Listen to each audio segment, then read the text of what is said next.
Hello everybody, and today we will be modifying our Nerf gun right here. This was before Nerf put the name on the Nerf guns, but I will put the text up here of what it's called right about now. And today we're going to be opening this, and we're going to try to take out the air restrictor. Now, I didn't even know what an air restrictor was before I saw a video about it not too long ago, and it's somewhere along the barrel here, and it just causes it to shoot less powerful because it's kid-friendly, you know. We're gonna keep it kid-friendly, but just a little more powerful, you know. Let's open this bad boy up. So to actually open this thing, you're gonna need kind of forgot what I was saying, but you're gonna need Phillip heads to open this. Let me zoom in on that. You're gonna need a Phillips head to open it, and let me show you what the respectable size of that would be. Sorry about that brain aneurysm I just encountered, but we're going to take out all these screws. I'll be right back with you when I'm done with that. Okay, that took a little longer than intended, and I lost a screw along the way. Zoom back in so you can see this. Alright, I don't think we need a flashlight right now, but let's open this. Okay, so you're going to want to... Oh shoot, I forgot to take out the battery part. Yeah, you're gonna want to take that out. That one won't take too long to take out. Just gotta...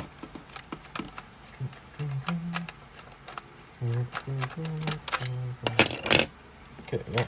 So once everything is out, what you're gonna do is you're gonna open this. Oh, wrong end. Okay. This is what everything will look like. If something looks a little different, yeah, that's probably okay. I've already been in here before, like you can tell, because this is just hanging around, like not actually staying where it's supposed to be. I think I know what the problem is with that. You just gotta stick it in like that, right? Maybe, I don't know. But yeah, you're looking at your barrel here, and here's your spring we're looking at in a minute. But the most interesting thing to me, in my opinion, is the trigger mechanism right here. Let me see if I can zoom in on that a little more. So obviously you got your batteries that will hook up to the laser, and that'll come out, and there's a little glass thing right there, you see that? And that will angle the light wherever you want it to be. But the firing mechanism is cool. So you got a spring here. Oh shoot, that's connected to the trigger, and that forces the trigger to come back and reset, and we can see what happens. So if you look here on the trigger, it has this like slope almost, and that causes this to go up, and that causes this to release. So when you pull on here, you can see that little notch. Let me show you that little notch right there on the stick here. Once you pull that all the way back, it's gonna get caught on this. This just came out, so that didn't stay. But like if it was screwed down, that would stay. And once you pull the trigger, that causes this to go up and that to release. We're gonna keep it like this for the rest of the video. But along here is your spring and a suction mechanism, so it doesn't so it traps air and forces it to come out. Now, what I was saying about an air restrictor is that it basically makes it so it stings less, but I'm not afraid of a little sting, so interrupt, but sorry to inform you again, but I am an idiot. Okay, I don't know how many times you've seen me make mistakes, because I think I know, but I really don't. So the actual intention of the air restrictor is that once the plunger comes down, it doesn't slam against your barrel. That air restrictor is connected to that little like thing here, and eventually if you remove that air restrictor, it will just destroy your barrel and the gun won't work anymore, and that's not good. So don't remove your air restrictor unless you really don't care about your gun and you just want it to shoot harder. That's all I wanted to say. Besides, I want to have some actual fun with my friends and actually be able to shoot them with this Nerf blaster from a mile away. Do not take me seriously on that. But So once we get everything out, you're going to take out the mechanism, and then you're going to pull this out. What I like to do is I just like to keep it on there. So here's that suction thing I was talking about, that little rubber ring that traps the air, and the spring will come back as you pull on it. And once, like I said, once that notch gets trapped on here, it's going to cause it to all release and obviously push it forward and push out the trapped air. Now here's where all the air is trapped in that cylinder there, and we can take that off, and there is your air restrictor. So what you're going to do is you're going to take it out. That's simple. Just take it out, and it's instantly more powerful just like this. It may not fit in there as well as it did. I don't know if I'm putting that in right. But yeah, you can take this bit off right here. You got to unscrew it. I don't want to do it. And you can put in a new spring. I believe this is a new spring. You can put any spring in this gun particularly. That's what I like about this gun the most, is that like it is so customizable for how old it is. This was like before Nerf really had an idea of people modifying their guns. So the fact that you can put in any spring or any barrel that you would like, that's what I love about this Nerf pistol. Or Nerf blaster, Nerf gun, whatever you want to call it, you know. But, oh, okay, we did it, alright. We're gonna put this back where it belongs. Hello everybody, it's future me again, and I hope you're having fun watching an absolute orangutan putting this thing back together.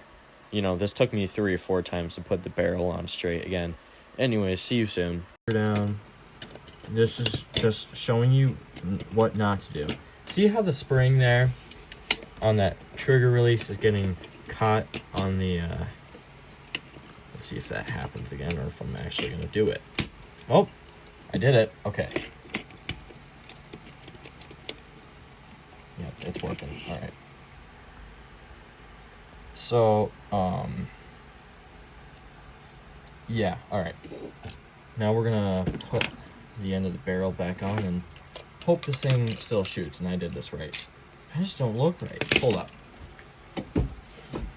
So I think it's just this part here at the end of that, and I'm just gonna twist it off. Thought you just twist it off. How did I take it apart before? I've done it by accident, not knowing this was an air restrictor. There we go. I don't believe I will be needing this anymore, so we're just going to set it off to the side here. And then we're going to slide that back in there. Put this back here. Voila, we got it. Okay, now we just got to put everything back together. Thankfully, I kept the screws to the barrel or cylinder, whatever you want to call it, really. I don't know the direct term for this cylinder here. I'm just going to call it the cylinder for now on, because this is technically the barrel. The air compressor, I don't know. But yeah, you're just going to screw that back in. And then I'll show you guys the... I didn't shoot it before. That's right. Okay, well, you guys don't... I mean, you know what it sounds like if you're watching this video, right? Unless you are so curious about a 22-year-old gun that you don't even own, you know. But yeah, we're gonna stick the shell back. That don't sound good. I think it's that LED light. This gun doesn't need the laser anyways. It doesn't work very well. Yeah, so these, you got 2 of these tiny little screws. Let me see if it'll focus on it, you know. See that tiny little screw there? That's gonna go on the end of this barrel here. I may not be entirely correct about the correct screw placement, so don't trust me on that one, but trust me on everything else, okay? So as I'm screwing this gun back together, just remember, a lot of the crap I did in this video is do not repeat what I did, because it will, just watch. Like, it is so hilarious of how I screwed this up, and I had to watch a YouTube video just to understand what I did wrong. Anyways, it's coming back soon. Talk to you later. Okay. So if you were wondering what that cringe ass transition was, it was just me like giving myself. That don't sound good. You hear that? That's the LED. Let's put it in the batteries and see where it is, shall we? Remember, a little spring at the end. Let me put a flashlight on. Okay, see that little spring in there? Negative always goes to the spring. Positive always touches the nipple. I don't know what you want to call it. And then you're gonna screw it in, right? Oh. Maybe Intelligente. Can I find the screw hole, please? This video is gonna be so long, bro. It says it's 15 minutes long. I bet it's gonna be shorter. Yep, there we go. Let's see where this LED is, shall we? Oh, it is in Narnia. Does it still point? Oh, it still does. It still points. Hold up, let me get the phone off. Look, it still points. Oh, it's a miracle. It is a birthday miracle. My birthday's in a few days, by the way. But yeah, let me go get a. Let's go see if this is any. I don't know. Let me shoot it at a curtain.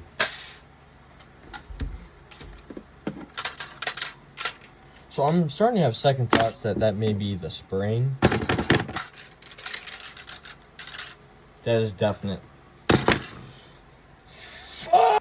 See, this is what I was talking about, the spring thing earlier. See how the spring is kind of like reaching over that little support right there?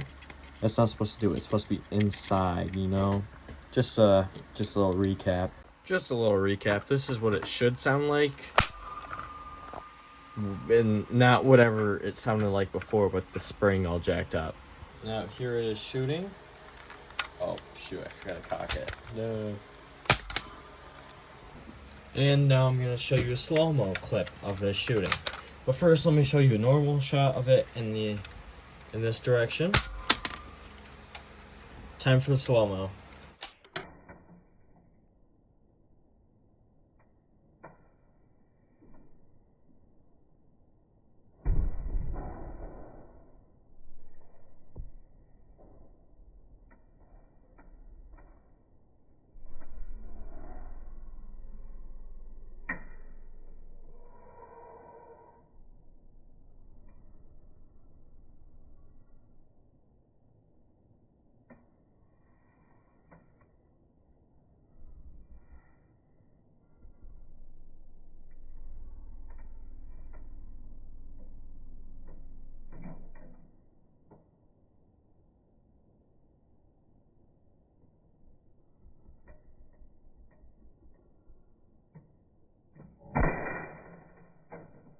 Be my longest video I've ever made, so please take in consideration of liking and subscribing.